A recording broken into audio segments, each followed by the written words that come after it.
Alain Logrin mercredi. Une prise de parole que peu de gens attendaient de ma part. Donc je vais tout de suite lever le suspense. J'ai pris la décision de rester aux commandes de l'ADA Basket. Je sais que cela aurait fait plaisir à certains, pas seulement à l'agglomération d'ailleurs, quoi qu'on en dise. Ce n'était pas un coup de bluff.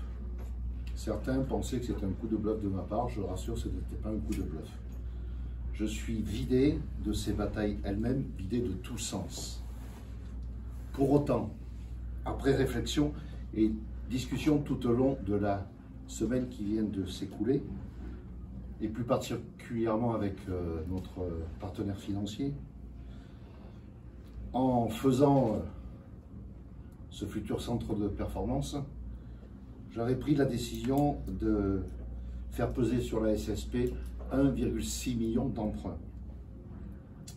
Quitter le navire maintenant reviendrait à mettre ma responsabilité de côté, à faire peser l'incertitude sur les autres, et pour ceux qui me connaissent, ce n'est pas dans ma nature.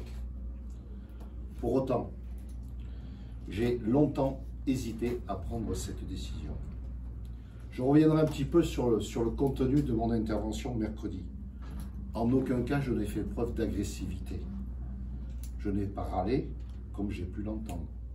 J'ai simplement fait connaître la réalité d'une situation émanant d'un entretien téléphonique le lundi précédant la présentation de l'équipe avec Christophe de Gruel. Je reviendrai un petit peu sur les propos de Philippe Masson, le maire de Barou, vice-président au sport, et bien évidemment, je comprends son agacement. Surtout que le président l'a envoyé au front pour assumer la décision de Christophe de Gruel. Il m'a reproché de m'être exprimé en public, si je reprends ses propos. Si ce n'est que le premier à s'être exprimé en public devant les partenaires qui étaient présents mercredi soir à Alain Logrin, c'est quand même Christophe de Gruel qui a pris devant les 400 invités, certains d'entre vous étaient présents, ses promesses. Il a parlé d'incompréhension.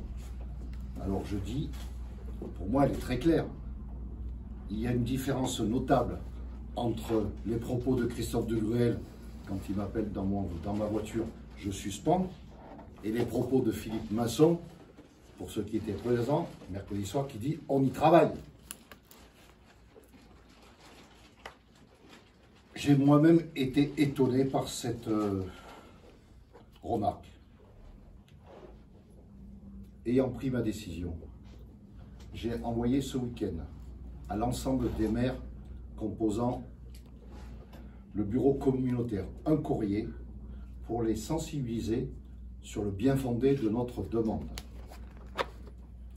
Dans le discours que j'ai eu avec Christophe de Gruel, une phrase m'a fait relativement mal.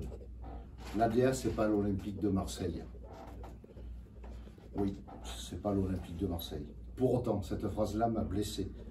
C'est mépriser les efforts que toutes et tous avons fait depuis des années. Ceux qui m'entourent, ceux qui sont aux manettes toute la semaine, ceux qui sont aux manettes tous les samedis pour recevoir le public, c'est vraiment maîtriser leur travail.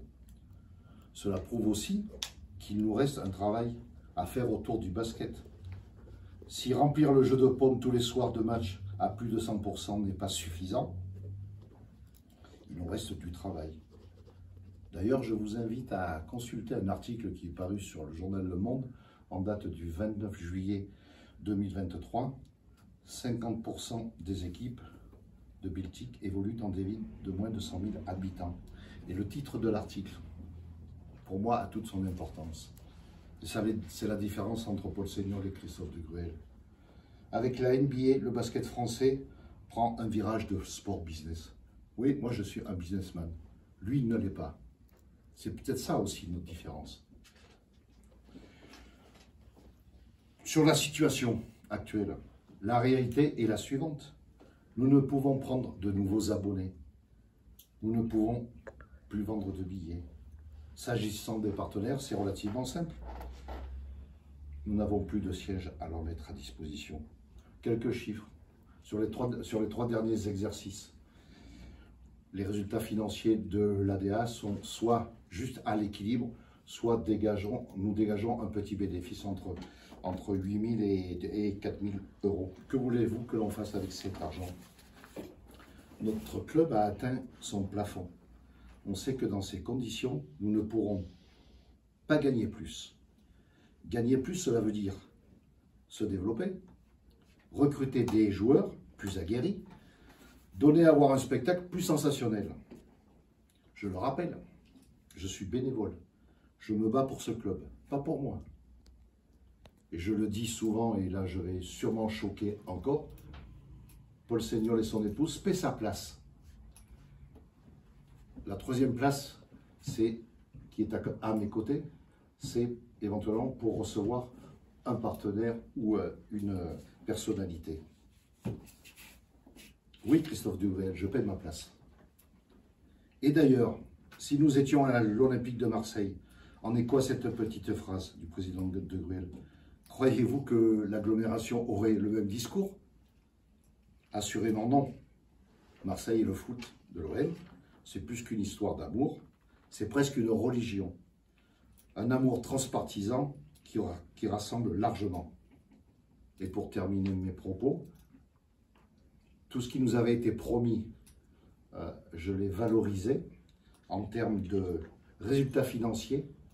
Entre l'écran et les places assises qui nous étaient promises, nous pourrions envisager une manne financière supplémentaire de 200 000 euros par an, ce qui globalement correspond à ce que nous avions demandé cette année aux collectivités locales. Voilà ce que j'avais à dire par rapport à ma prise de parole, qui je sais a certes choqué. Certains pensaient que ce n'était pas le bon moment, je ne regrette pas. J'ai pesé le pour et le contre. Quitter le bateau aurait été de ma part pas sérieux. Et donc, l'aventure de l'ADA va continuer. Et je suis, et qu'on se le dise, et que Christophe Degruel l'entende, je suis encore plus motivé que mercredi dernier, puisque dès à présent, je travaille sur le financement de l'extension du centre de performance. Ce n'est pas un petit dossier, mais il y a une différence entre un politique et un chef d'entreprise.